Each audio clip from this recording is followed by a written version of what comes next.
आपका पहला सवाल है कि सूरत की तिलावत करने से घर में फाका नहीं आता।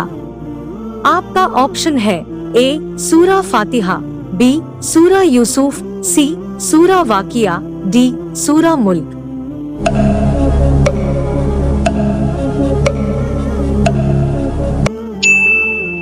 आपका सही जवाब होगा ऑप्शन सी सूरा वाकिया।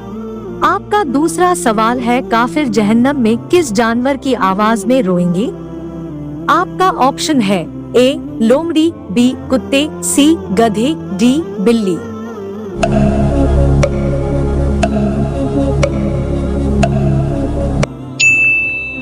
आपका सही जवाब होगा ऑप्शन सी गधे। आपका तीसरा सवाल है इस्लाम की पहली मस्जिद कौन सी है। आपका ऑप्शन है ए मस्जिद नबवी, बी मस्जिद बिलाल, सी मस्जिद कूबा, डी मस्जिद अक्सा।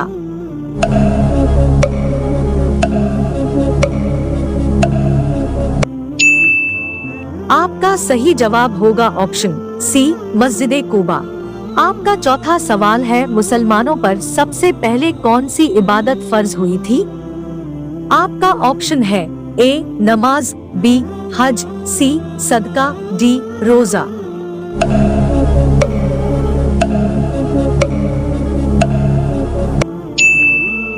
आपका सही जवाब होगा ऑप्शन ए नमाज। आपका पांचवा सवाल है हजरत इमाम हुसैन अली रज़ियल्लाहु ताला अन्हु के कान में किसने अजान दी थी। आपका ऑप्शन है ए हजरत अली रज़ियल्लाहु ताला अन्हु ने, बी हजरत उमर रज़ियल्लाहु ताला अन्हु ने, सी हुजूर सल्लल्लाहु अलैहि वसल्लम ने, डी हजरत बिलाल रज़ियल्लाहु ताला अन्हु ने।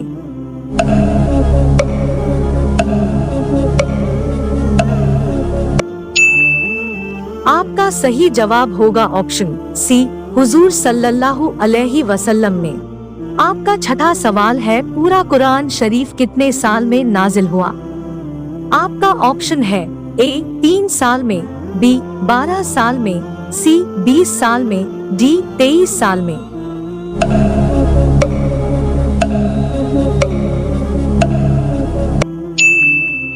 आपका सही जवाब होगा ऑप्शन डी 23 साल में।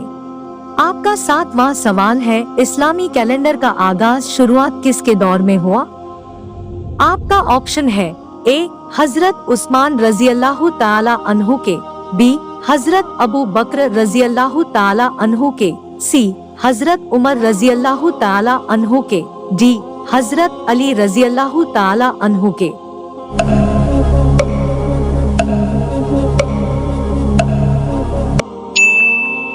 आपका सही जवाब होगा ऑप्शन सी हजरत उमर रज़ियल्लाहु ताला अन्हु के। आपका 8वां सवाल है गज़वे बदर में कितने कुफ्फार मारे गए। आपका ऑप्शन है ए 70, बी 180, सी 110, डी 230।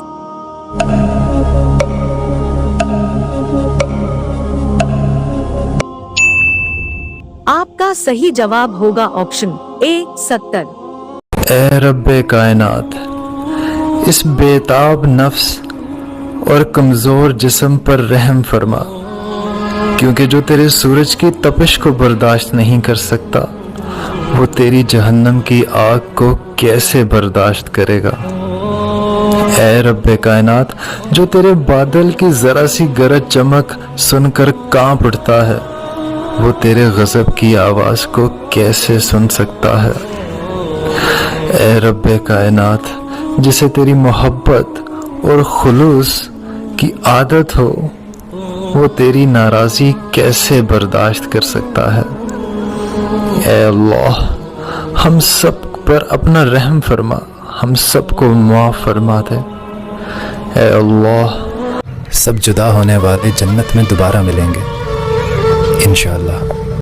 आपका 9वां सवाल है हुजूर सल्लल्लाहु अलैहि वसल्लम पर दुरूद पढ़ने का हुक्म किस सूरत में है। आपका ऑप्शन है ए सूरा यासीन, बी सूरा हज, सी सूरा तौबा, डी सूरा अहज़ाब।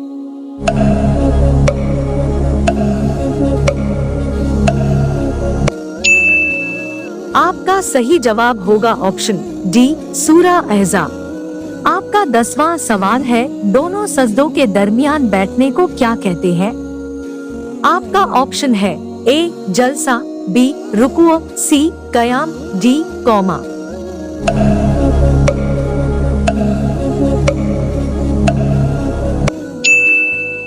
आपका सही जवाब होगा ऑप्शन ए जलसा। आपका 11वां सवाल है, किस नबी ने तमाम मखलूकात की दावत की थी? आपका ऑप्शन है ए हजरत मूसा अलैहिस्सलाम ने, बी हजरत आदम अलैहिस्सलाम ने, सी हजरत नूह अलैहिस्सलाम ने, डी हजरत सुलेमान अलैहिस्सलाम ने।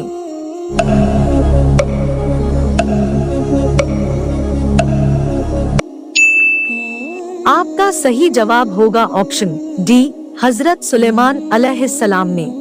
आपका 12वां सवाल है, हजरत ईसा अलैहिस्सलाम कितनी उम्र में आसमान पर उठा लिए गए?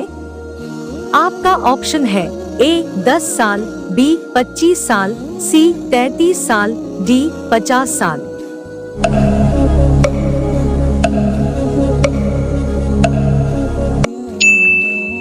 आपका सही जवाब होगा ऑप्शन सी 33 साल। आपका 13वां सवाल है, दूसरा आसमान किस चीज का बना हुआ है?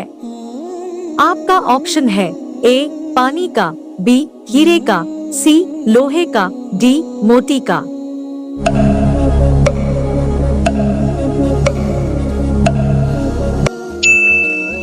आपका सही जवाब होगा ऑप्शन डी मोती का। आपका 14वां सवाल है, जंगे बदर पर किस सूरा में तफसील के साथ रोशनी डाली गई है?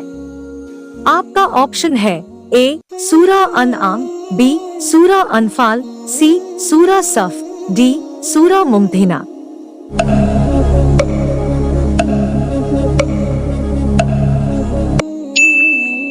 आपका सही जवाब होगा ऑप्शन बी सूरा अनफाल। आपका 15वां सवाल है, अल्लाह ताला ने अहले ईमान को जुल्म के नतीजे में बदला लेने का हुक्म सबसे पहले किस सूरा में दिया? आपका ऑप्शन है ए सूरा अलक, बी सूरा हज, सी सूरा तौबा, डी सूरा फतह।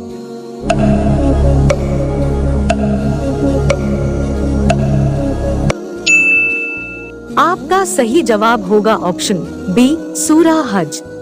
आपका 16वां सवाल है, आप सल्लल्लाहु अलैहि वसल्लम ने अपनी पूरी जिंदगी में कितनी बार हज किया? आपका ऑप्शन है ए 1 बार, बी 2 बार, सी 3 बार, डी 4 बार।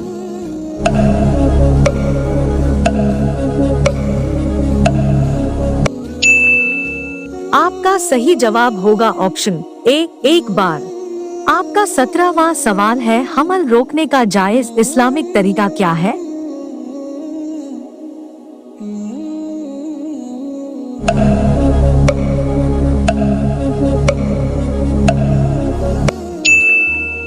शादी हुई और पढ़ाई की वजह से हमल रोकना जायज़ है, कोई गुनाह नहीं है इसमें, लेकिन पसंदीदा नहीं है। ठीक है। क्योंकि आप एक फ़ायदे को देख रहे हैं अभी, एजुकेशन को, जबकि शरीयत दूर तक देखती है, इज्तिमाई मफाद भी देखती है और आपके भी।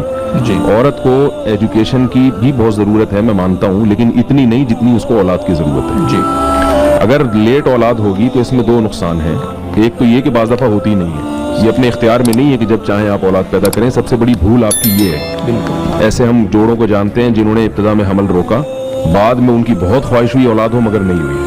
तो ये बहुत बड़ी गलती होती है। हम ये समझ रहे होते हैं कि हम जब चाहेंगे हो जाएगी। दूसरा ये है कि औलाद देर से होगी तो फिर औरत के लिए उनको पालना मुश्किल होगा। आपके लिए बेहतर है कि आपकी औलाद जवानी में ही जवान हो जाए। और तीसरी बात ये कि हमल या प्रेगनेंसी तालीम में रुकावट नहीं है। मेरे पास यूरोप अमेरिका से भी लोग आते हैं और मैं तो हालात पूछता रहता हूँ। कहते हैं वहाँ यूनिवर्सिटियों में प्रेग्नेंट औरतें पढ़ती हैं, लड़कियाँ पढ़ती हैं। प्रेगनेंसी को भी बीमारी नहीं समझा जाता। तो प्रेगनेंसी के साथ सब कुछ हो सकता है, वो तालीम हासिल कर सकती है। हाँ, वक्ती तौर पर चंद दिनों के लिए तबीयत खराब होती है तो वो तो वैसे ही नॉर्मल आदमी की हो जाती है। और अजीब बात यह है कि मेडिकल साइंस ही कहती है कि प्रेगनेंसी के दौरान औरत बहुत सारी बीमारियों से यानी बच जाती है। प्रेगनेंसी में तो कुछ परेशानियां होती है, लेकिन अगर वो ये समझती है कि प्रेगनेंसी नहीं होगी तो हमारी पूरे 9 महीने तक सेहत अच्छी रहेगी, ऐसा नहीं है। फिर दूसरी चीजें आना शुरू हो जाती हैं। एक बात तो ये है कि प्रेगनेंसी में बहुत सारी बीमारियां, कुछ बीमारियां अगर होती हैं, कुछ तबीयत खराब होती है तो बहुत सारी बीमारियों से अल्लाह ताला औरत को बचा भी लेते हैं उस दौरान। ये तसव्वुर भी गलत है कि प्रेग्नेंट औरत कुछ नहीं कर सकती, सब कुछ कर सकती है, वो पढ़ भी सकती है, तालीम भी जारी रख सकती है। और दूसरी बात एक ये भी है कि प्रेगनेंसी रोकने के लिए जो गोलियां खाई जाती हैं वो तो बहुत ही खतरनाक है। अभी कैंसर के स्पेशलिस्ट थे, कुछ दिन पहले मेरी उनसे मुलाकात हुई। मैंने उनसे पूछा कि आपके पास जो कैंसर के पेशेंट आते हैं उसमें क्यों वजूहात क्या है, तो उन्होंने बताया कि खवातीन में जो कैंसर की पेशेंट है ना, उनमें ज्यादातर वो हैं जो हमल रोकने की गोलियां खाती हैं। हमल रोकने की गोलियां जो खवातीन खा रही हैं उनमें ब्रेस्ट कैंसर का भी रेशो ज्यादा है और वैसे भी कैंसर का रेशो ज्यादा है। तो जायज होने की हद तक तो ठीक है, तालीम की वजह से आप औलाद को मुअख्खर कर दें, मगर इन सब चीजों को भी सामने रखना चाहिए। लेकिन फिर भी मैं कहता हूं कि निकाह ही ना करना तालीम की खातिर, इससे फिर भी ये बेहतर है कि आप निकाह करके हमल रोक लें। बाज लोग जो ये करते हैं ना कि अभी हम पढ़ लें फिर शादी करेंगे, इससे फिर भी बेहतर है कि भाई आप शादी कर लें, बेशक आप औलाद को मुअख्खर कर दें, ये फिर भी बेहतर है। वीडियो अच्छी लगी तो लाइक, शेयर एंड सब्सक्राइब करना न भूलें।